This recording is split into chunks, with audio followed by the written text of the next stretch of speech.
Mesdames, Messieurs, bonjour et bienvenue dans votre 13h Robéné sur Canal 3 Télévision. Dans le sommaire, Adjara n'est plus cette commune poussiéreuse sans voie d'accès digne du nom.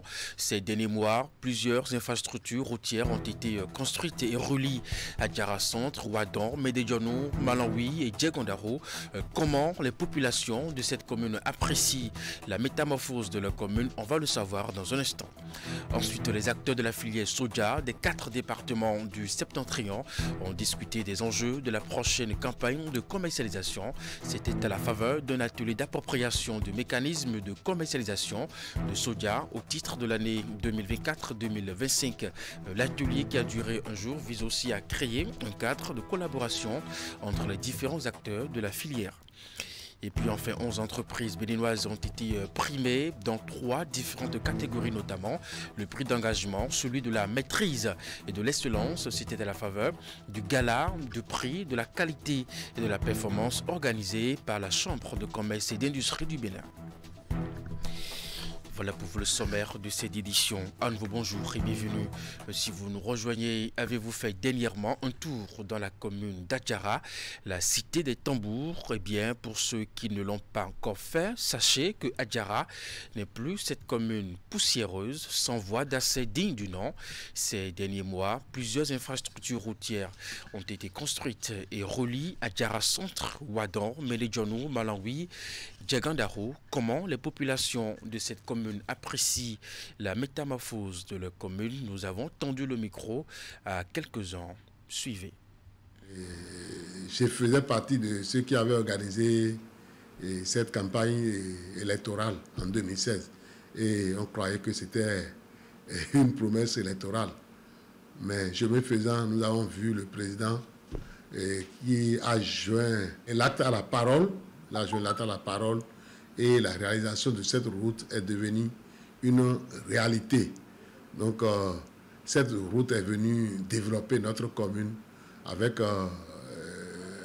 l'électrification de cette voie. Et ça a réglé beaucoup de choses dans la commune d'Adjara. Alors, le problème économique, ça a beaucoup fait dans la commune. Parce qu'il y a sur la voie, l'insécurité est presque absente sur la voie. Disons que cette voie a permis une croissance économique dans la commune. Il y a le marché, notre grand marché, le marché d'Adjara, le marché Kpetou qui s'anime correctement aujourd'hui avec la réalisation de cette voie. Et en un mot, cette voie est venue développer notre commune.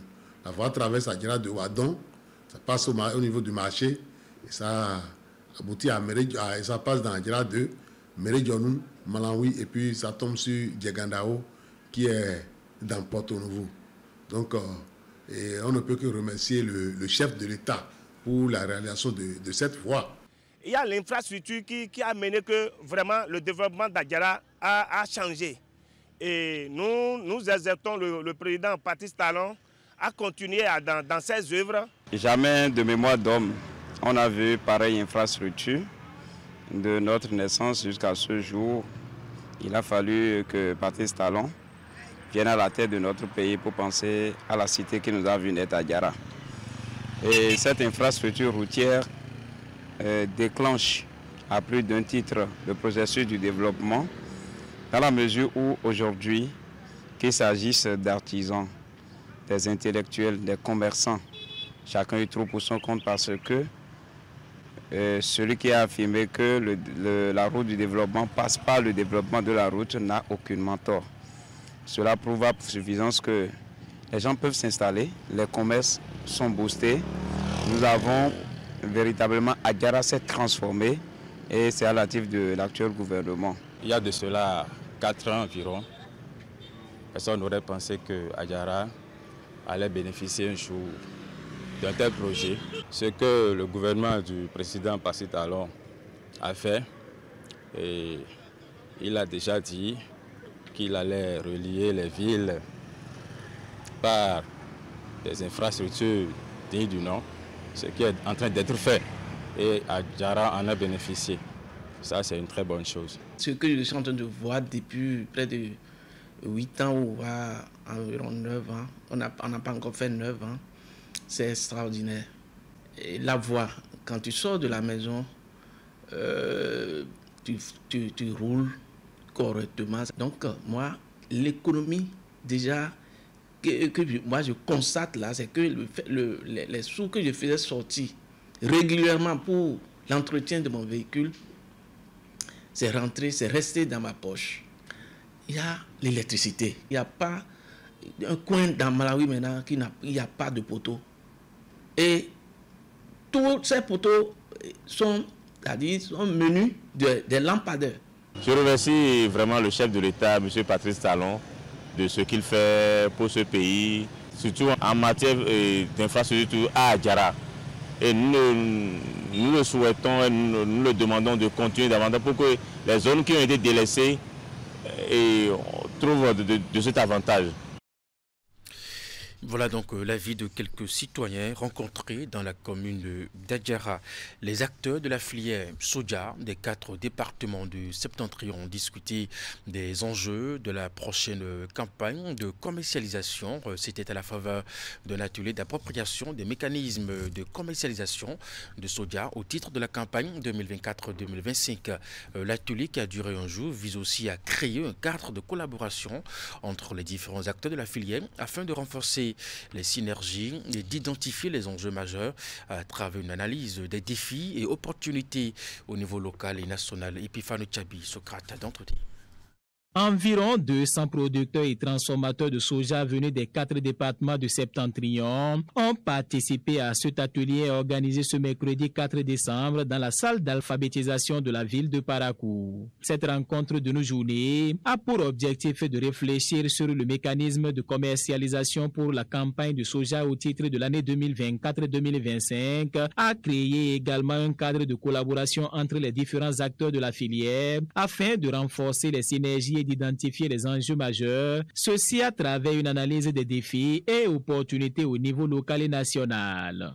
Le soja est devenu au Bénin un enjeu national car sa contribution aux divers agrégats nationaux n'est plus à démontrer. C'est pour cette raison que le gouvernement du Bénin s'emploie inlassablement à soutenir cette filière, comme tout autre d'ailleurs, pour davantage contribuer au bonheur de ces acteurs.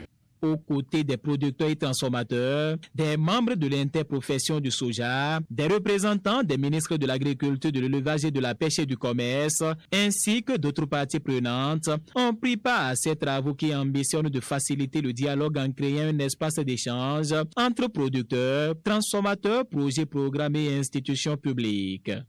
Ce jour, nous sommes là pour parler du mécanisme des conditions de commercialisation de soja. Parce que les producteurs pensent que le gouvernement est contre eux, que le gouvernement ne discute pas avec eux, et que tout ce qui est pris comme décision, c'est pour aller contre les producteurs. Mais aujourd'hui, le gouvernement a tout fait pour mettre en place une interprofession grâce à vous, les producteurs et les transformateurs. Le soja est un produit agricole. Et vous savez très bien l'importance que l'agriculture occupe dans le secteur économique du Bénin. Donc l'agriculture est pour le Bénin un secteur très important et qui apporte suffisamment de devises.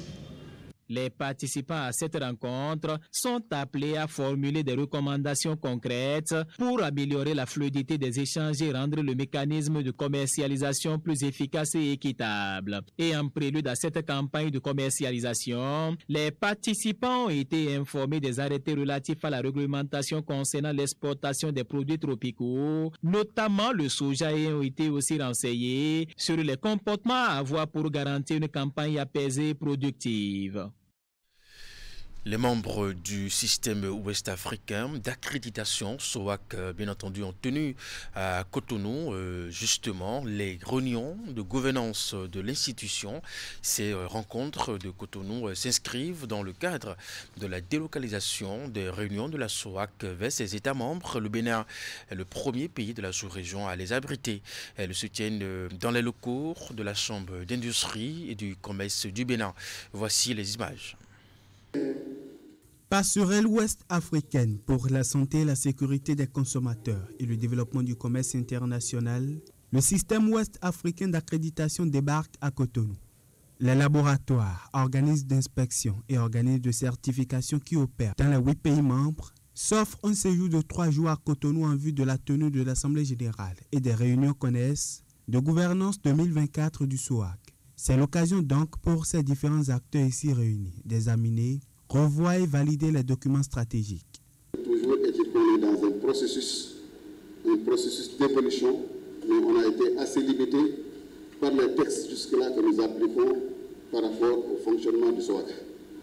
Et je pense qu'il y a des recommandations et résolutions fortes qui vont sortir de l'AG avec l'appui éclairé de la commission de l'UEMOA, que nous saluons également pour sa participation active à ces réunions de gouvernance, pour qu'on puisse arriver à un statut qui nous permettrait déjà de sécuriser le personnel.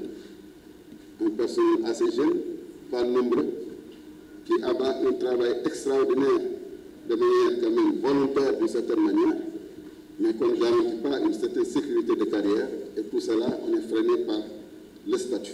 De façon spécifique, il s'agira entre autres de présenter et valider le rapport sur le management des risques, les statuts et le règlement intérieur modifié, et surtout le programme d'activité et le budget prévisionnel 2025.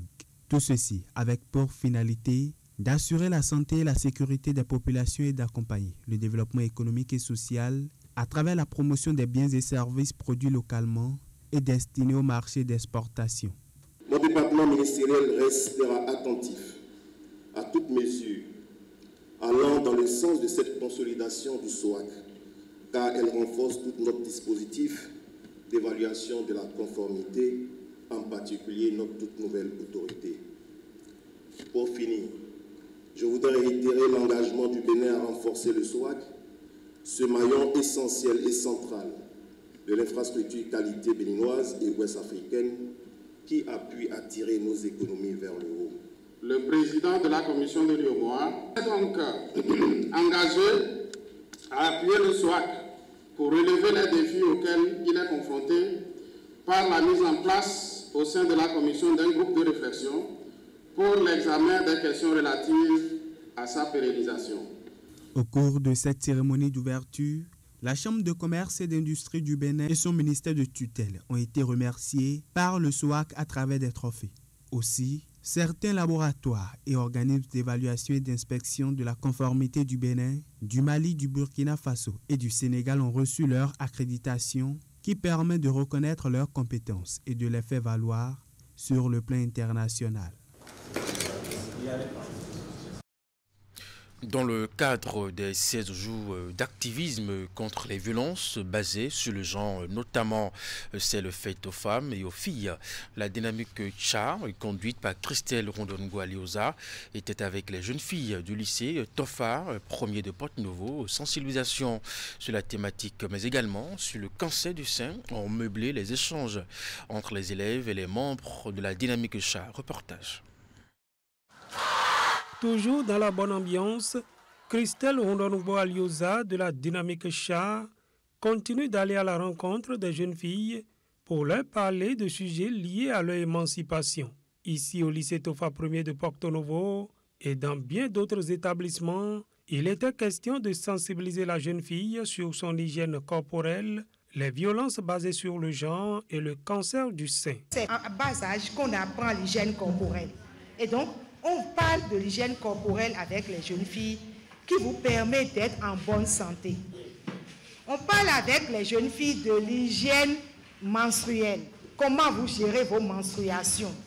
Est-ce que vous mettez bien vos couches? Est-ce que vous maîtrisez vos périodes de menstruation? Est-ce que vous parlez avec vos parents? Est-ce que quand vous avez vos menstrues, votre maman qui est à la maison sait que vous êtes en menstruation? Vous êtes ici et vous êtes dans un lycée où il n'y a que des jeunes filles. Nous nous sommes dit que nous devons nous porter vers vous et venir parler du cancer du sein avec vous et parler aussi des violences faites aux femmes et aux filles. À l'école, il y a les violences faites aux filles. Heureusement, vous êtes plus ou moins épargnés des violences de vos camarades garçons, puisqu'il n'y en a pas ici. Mais ici, il y a des enseignants qui sont hommes. Oui ou non? Oui. Il y a des enseignants qui sont hommes. Oui. Et donc, il peut avoir, je n'ai pas dit qu'il y a harcèlement ici, hein. Il peut en avoir. Oui. Et quand il y aura harcèlement ici, qu'est-ce que vous devez faire? C'est quoi les dispositions que l'État béninois a prises pour qu'on protège la femme et qu'on protège les jeunes filles? Très attentives aux différentes explications, les jeunes filles sont sorties de cette séance avec la dynamique CHA, avec beaucoup d'informations utiles pour leur bien-être. Moi, j'ai retenu que quand je vois par exemple quelqu'un qui fait la violence aux femmes, je pourrais censurer à des autorités. Concernant le cancer de sein, c'est que quand je finis mes règles, 6 jours après, je dois palper mes seins. Il y a 3 formes méthode de papier, une méthode verticale et une méthode circulaire. Si je finis ça 3 mois, je dois aller chez des médecins pour savoir s'il y a des problèmes ou s'il n'y a pas de problème. Il y en a beaucoup de violences. Par exemple, il y a la violence économique, il y a la violence physique. Donc, pour le cancer de sein, j'ai encore retenu beaucoup d'exemples. Par exemple, quand je vais finir mes règles, je sais comment il faut contrôler mes seins s'il n'y a pas de boule dedans. Il y a 3 étapes pour contrôler s'il n'y a pas de boule dans mes seins. Et l'appel à lancer, c'est qu'il faut continuer la sensibilisation, comme le fait déjà la dynamique CHA.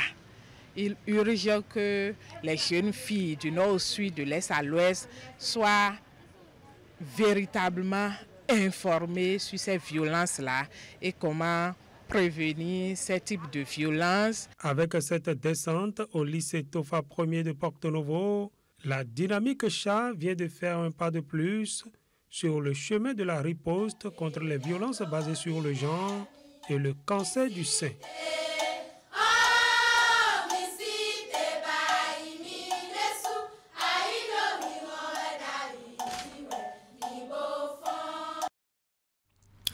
On parle sécurité à présent dans la suite de cette édition.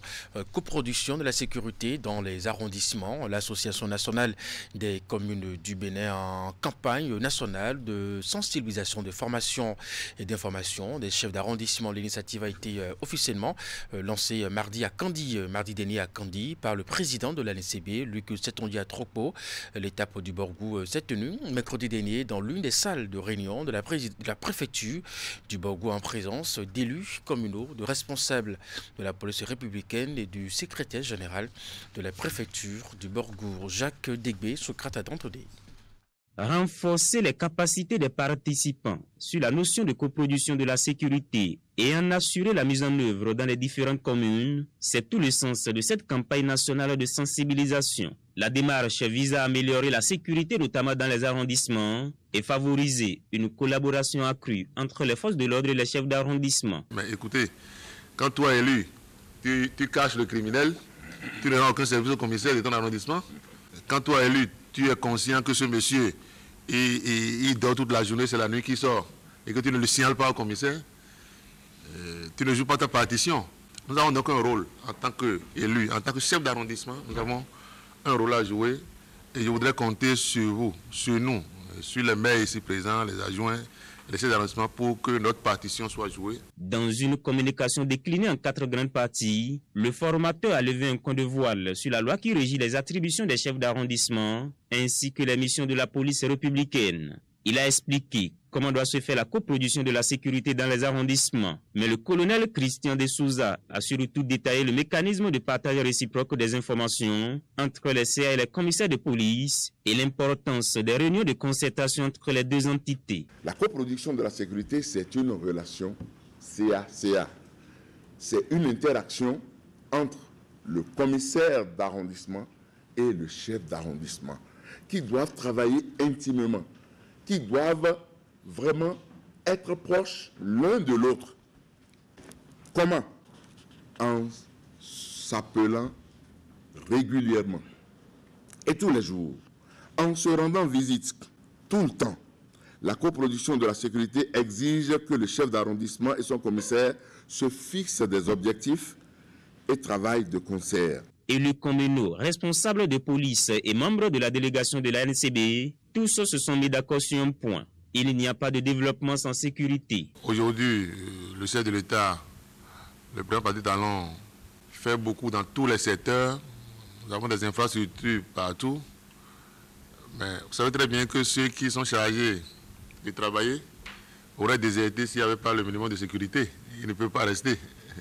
Et même les hors-la-loi qui font souvent des incursions qui arrivent à frapper facilement dans les autres pays, je crois qu'avec le Bénin, ils savent qu'ils ont rencontré garçons. Et pour maintenir donc cette dynamique, il importe donc de renforcer vraiment la coproduction de la sécurité. Lancée ce mardi 3 décembre à Kandi pour le compte de la Libori, cette campagne nationale va se poursuivre dans les autres départements du Septentrion et se déroule simultanément dans le centre et le sud du Bénin.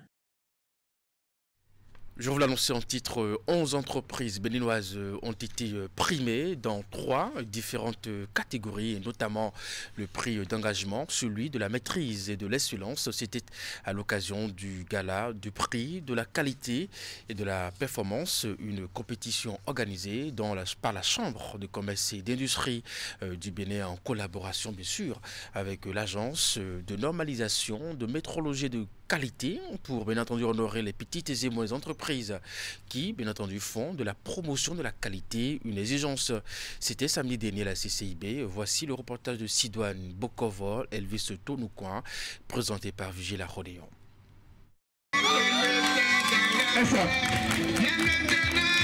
L'heure est à la gratification pour les 11 entreprises sélectionnées pour le prix de la qualité et de la performance. Ces petites, moyennes et grandes entreprises du Bénin ont été distinguées pour avoir fait de l'exigence qualité une priorité au niveau de leurs différentes unités de production. C'est la qualité qui distingue les entreprises et nous engageons à maintenir cette qualité, à la préserver, à faire en sorte que c'est ça qui parle pour nous vis-à-vis à l'endroit de nos clients. Grande est ma joie de recevoir ce trophée grâce à la Chambre de commerce qui n'a cessé de m'accompagner depuis plus de 5 ans, qui a cru en moi. Un sincère merci. Je dédie ce prix à notre équipe et à nos partenaires. Je suis la responsable de Divina Agrobusiness. Nous sommes spécialisés dans la production de jus et cocktails. Initié par la Chambre de commerce et de l'industrie du Bénin, le prix de la qualité et de la performance vise entre autres à promouvoir les produits et services made in Bénin de qualité. Il vise à inciter les entreprises à la démarche qualité, encourager et récompenser les entreprises engagées dans la démarche qualité et enfin publier et diffuser les performances en matière de qualité des entreprises dans le répertoire national de la qualité. Pour sa deuxième édition, le prix de la qualité et de la performance a mis en compétition 25 entreprises béninoises. Et pour finir cette édition, le ministère des Sports, à travers la direction de la jeunesse et des loisirs et de la vie associative, a mis en lumière le potentiel des associations de jeunes de tous les départements du Bénin par une célébration sobre. Les meilleures associations assorties de bons projets sont reparties avec un chèque d'1 million pour les premières, 500 000 francs CFA pour les deuxièmes et 330 000 francs CFA pour les troisièmes. Les détails avec Julie Chou, mon fils Sabouran. Visage rayonnant de joie, ces jeunes venus de tous les départements ont été récompensés au mérite de leurs efforts par le ministère des Sports. Ils décrochent le titre des Oscars de meilleures associations et mouvements sportifs. Par des accords cadres avec le gouvernement, ils bénéficient des financements pour réaliser et concevoir des programmes et projets de leurs rêves. Il faudrait que nous continuions dans l'innovation parce que ce qui vient de se passer ce soir, ça sort de l'ordinaire. Vous venez d'encourager des jeunes qui, dans l'ombre, dans les arrondissements, dans les villages lointains, travaillent à longueur de journée, d'autres de façon bénévole, ou à travers des projets et impactent leur communauté. Ils n'ont été jamais révélés au monde. Mais vous venez de le faire à travers cette sobre cérémonie. Après évaluation et annotation du travail bien abattu, le jury a statué sur l'éligibilité de 3 associations par département avec des critères bien définis. 28 associations sur l'ensemble du territoire reçoivent alors l'approbation de ce comité qui donne le verdict final. Département de la Ligurie. Première, Bani ONG, qui totalise 870 points sur 1000. Deuxième, Centre de l'environnement et le développement local, CEDEL ONG, avec un point de 820 sur 1000. Les efforts du ministère à travers la direction de la jeunesse, des loisirs et de la vie associative d'accompagner les jeunes dans des actions formelles portent ses fruits. Des programmes et projets ont été bien concoctés dans divers domaines pour faciliter l'insertion professionnelle de la jeunesse. Les appuis se feront plus dans l'anonymat, mais à travers une cérémonie comme celle-ci qui met en évidence et en lumière vos mérites, chers jeunes, et qui célèbre autrement l'excellence du mouvement associatif au Bénin. Des subventions annuelles, comme le disait tantôt le directeur, sont allouées aux associations de jeunes aux fins de financer leurs projets. Ainsi, elles pourront contribuer à pérenniser leurs actions sur le terrain et à développer de nouvelles initiatives. Excepté les associations qui ont fait carton plein, le Mono, le Zou et les Collines ont été de mauvais élèves. L'entrepreneuriat des jeunes étant le cheval de bataille du gouvernement, le ministère renouvelle son engagement de poursuivre son accompagnement par des subventions. Mesdames et messieurs, c'est la fin de cette édition. Merci de l'avoir suivi, de votre fidélité à nos programmes à 16h, votre bulletin d'information avec Florence Bossard. Et puis, en soirée, la grande édition de l'information avec Ulrich Gaba à 19h30. Merci et à très bientôt.